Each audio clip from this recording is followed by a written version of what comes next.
Hi friends, ഇന്ന് ഞാനിവിടെ ഉണ്ടാക്കുന്നത് മാമ്പഴ പുളിശ്ശേരിയാണ്. അപ്പോൾ കഴിഞ്ഞ ഒരു 3-4 ദിവസം മുന്നേ ഞാനൊരു മാമ്പഴ പച്ചടി ഇട്ടിട്ടുണ്ടായിരുന്നു. അപ്പോൾ ഈ തവണ ഞാൻ മാമ്പഴ പുളിശ്ശേരിയാണ് ഉണ്ടാക്കണേ. അപ്പം നമ്മുടെ പുതിയ വീഡിയോയിലേക്ക് എല്ലാവർക്കും സ്വാഗതം. അപ്പോൾ അതേ മൂവാണ്ട മാങ്ങയാണേ. നമുക്ക് ചെറിയ മാങ്ങ ഇല്ലായിരുന്നു. അപ്പോൾ കുറച്ച് മാങ്ങ വീട്ടിൽ പോയി ഇപ്പോൾ കൊണ്ടുവന്നിട്ടുണ്ടായിരുന്നല്ലോ. അപ്പോൾ അതിൽ കുറച്ച് പഴുത്തു. അപ്പോൾ അത് വെച്ച് നമുക്കൊരു മാമ്പഴ പുളിശ്ശേരി ഉണ്ടാക്കാം. അപ്പോൾ ഞാനതിൻ്റെ തൊണ്ടൊക്കെ ചെത്തിക്കളയണ്ടേ, നല്ലതുപോലെ കൊള്ളിച്ചാ ചെത്തണേ. ഞാൻ തൊണ്ട് ഇങ്ങോട്ട് വലിച്ചെടുക്കാമെന്ന് ഓർത്തപ്പോൾ അത് പറ്റണില്ല. നമ്മുടെ ചെറിയ മാമ്പഴത്തിൻ്റെ പോലെ ഇങ്ങനെ ഈ മൂവാണ്ടമാവിൽ ഇങ്ങനെ വലിച്ചാൽ പോരുമില്ല. അപ്പോൾ അത് നല്ല പോലെ കൊള്ളിച്ച് ചെത്തിയെടുത്തിട്ടുണ്ട്. എല്ലാം നമുക്ക് ഇതേപോലെ തന്നെ ചെത്തിയെടുക്കാം. അപ്പോൾ എല്ലാം തൊണ്ട് ചെത്തി എടുത്തിട്ടുണ്ട്. ഇനി ഇതിലേക്കൊരു 3 പച്ചമുളക് ഇട്ട് കൊടുക്കാം. നീളത്തിൽ കീറിയാണ്, എങ്ങനെ വേണമെങ്കിലും ഇടാം.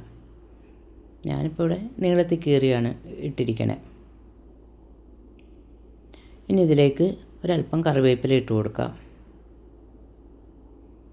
ഇനി നമുക്കിതിലേക്ക് ഒരു 1/2 ടീസ്പൂൺ മഞ്ഞൾപ്പൊടി ഇട്ട് കൊടുക്കാം.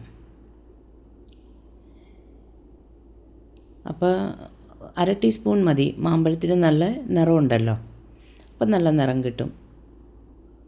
ഇനിയിപ്പോൾ ഇത് വെന്ത് കഴിയുമ്പോഴത്തേനും നല്ലപോലെ ഉടഞ്ഞു കിട്ടുമേ. ഇതിലേക്ക് ഇത് എരിവുള്ള മുളകാണേ, ഒരു 1.5 ടീസ്പൂൺ മുളക് പൊടിയും കൂടി ഇട്ട് കൊടുക്കാം. അപ്പം മാമ്പഴത്തിന് നല്ല നിറവും കിട്ടും, ഒരു എരിവും വേണം, നല്ല മധുരവും വേണം. ഒരല്പം വെള്ളം ഒഴിച്ച് കൊടുക്കാം. ഇനി നമുക്കിത് അടുപ്പത്തേക്ക് വെക്കാം. ഉപ്പ് ഞാനിപ്പോൾ ഇടുന്നില്ല, ഒന്ന് തിളച്ചതിന് ശേഷം ഇടാം. ഇനി ഇതൊന്ന് മൂടി വെച്ച് കൊടുക്കാം. അപ്പോൾ ഇനി നമുക്ക് തേങ്ങയും കൂടെ അരച്ചെടുക്കാം. ഒരു ചെറിയ തേങ്ങയുടെ ഒരു മുറി തേങ്ങ ചിരകി വെച്ചിരുന്നതാണ്. അത് നമുക്ക് ചെറിയ ജാറിലേക്ക് ഇട്ട് കൊടുക്കാം. ഇനി ഇതിലേക്ക് വേണമെങ്കിൽ നമുക്ക് തൈര് ഒഴിക്കാം, അല്ലെങ്കിൽ വെള്ളം ഒഴിച്ചാലും മതിയേ. ഇനി ഒരല്പം ജീരകം ഇട്ട് കൊടുക്കാം. 1 ടീസ്പൂൺ ഇട്ട് കൊടുക്കാം. അപ്പം ഞാനിവിടെ വെള്ളമാണ് ഒഴിക്കണേ.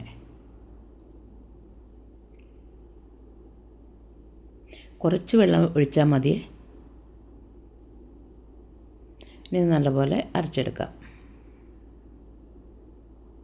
പെട്ടെന്ന് കഴിയും.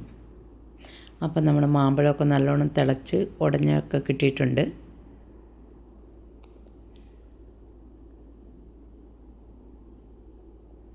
നല്ലപോലെ തിളച്ച് വെള്ളമൊക്കെ വറ്റിയിട്ടുണ്ട്.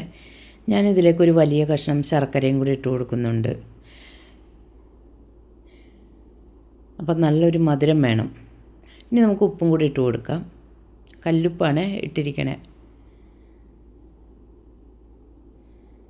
എന്നിട്ട് നല്ലപോലെ ഒന്ന് ഇളക്കി കൊടുക്കണേ.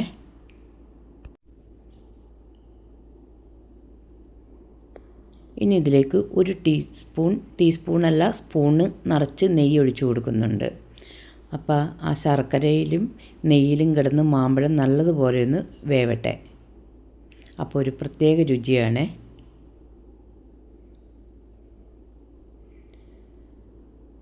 അപ്പോൾ അതേ നല്ലപോലെ തിളച്ചിട്ടൊക്കെ ഉണ്ട്. ശർക്കരയൊക്കെ നല്ലോണം ഉരുകി വന്നിട്ടുണ്ട്. ഇനി നമുക്കിതിലേക്ക് അരച്ച് വെച്ചിരിക്കുന്ന അരപ്പും കൂടെ ഇട്ട് കൊടുക്കാം. അപ്പോൾ ഇനി ഞാൻ ഒത്തിരി വെള്ളമൊന്നും ഒഴിക്കുന്നില്ല, നല്ല കുറുകിയിരിക്കുന്ന ആ ഒരു പരുവത്തിലാണ് എടുക്കണേ. നല്ലപോലെ ഇളക്കി കൊടുക്കണം. മാമ്പഴമൊക്കെ നല്ലതുപോലെ വെന്തുടഞ്ഞിട്ടുണ്ട്.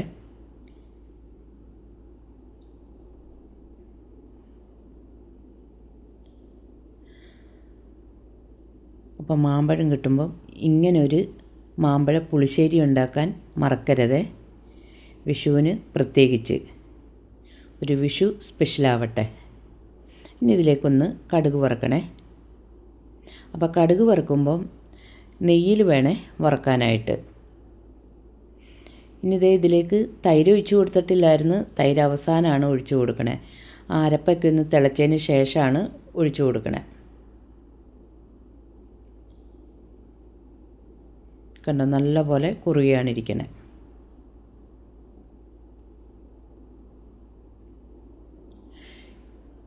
ഇനി അധികം തിളക്കുകയൊന്നും വേണ്ട, തീമൊക്കെ ഓഫാക്കാം. ഇനി ഇതേ ഞാൻ പറഞ്ഞല്ലോ, നെയ്യിലാണ് കടുക് വറക്കണത്. 1 സ്പൂൺ നെയ്യ് ഒഴിച്ച് കൊടുക്കാം. നെയ്യ് നല്ലപോലെ ഒന്ന് ചൂടാവട്ടെ. നെയ്യ് ചൂടാകുമ്പോഴത്തേനും കടുക് ഇട്ട് കൊടുക്കാം. കടുക് നല്ലതുപോലെ പൊട്ടണേ. കടുക് പൊട്ടിയതിന് ശേഷം 1 ടീസ്പൂൺ ഉലുവയും കൂടി ഇട്ട് കൊടുക്കാം. ഒത്തിരിയൊന്നും വേണ്ട, 1 ടീസ്പൂൺ ഇട്ടാൽ മതിയേ.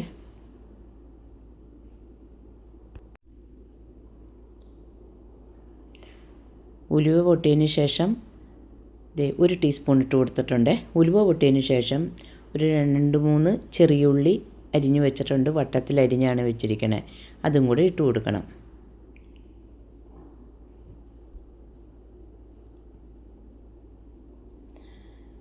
കനം കുറച്ചാണ് അരിഞ്ഞിരിക്കണേ. ഉള്ളി നല്ലതുപോലെ മൂക്കട്ടെ. ഉള്ളി മൂത്ത് വരുമ്പോഴത്തേനും നമുക്കൊരല്പം കറിവേപ്പിലയും കൂടി ഇട്ട് കൊടുക്കാം. കറിവേപ്പിലയും ഉള്ളിയും നല്ലവണ്ണം മൂത്തിട്ട് ഒരു 2-3 വറ്റൽ മുളകും കൂടെ ഇട്ട് കൊടുക്കാം. ഉള്ളി നല്ലതുപോലെ മൂക്കണേ. ഇളക്കിയൊക്കെ ഇട്ട് കൊടുക്കാം. വറ്റൽമുളകും കൂടെ ഇട്ടിട്ടുണ്ട്.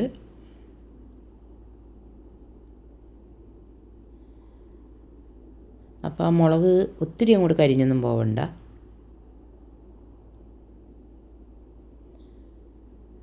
ഇനി നമുക്ക് തീ ഓഫാക്കാം.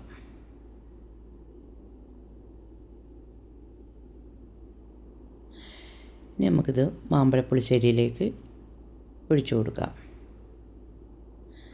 അപ്പോൾ വിഷുവിന് ഇങ്ങനെ ഒരു മാമ്പഴപ്പുളിശ്ശേരി ഉണ്ടാക്കാൻ ആരും മറക്കരുത്. വീഡിയോ ഇഷ്ടപ്പെട്ടെങ്കിൽ ലൈക്കും കൂടെ ചെയ്യുക. അപ്പോൾ താങ്ക് യു.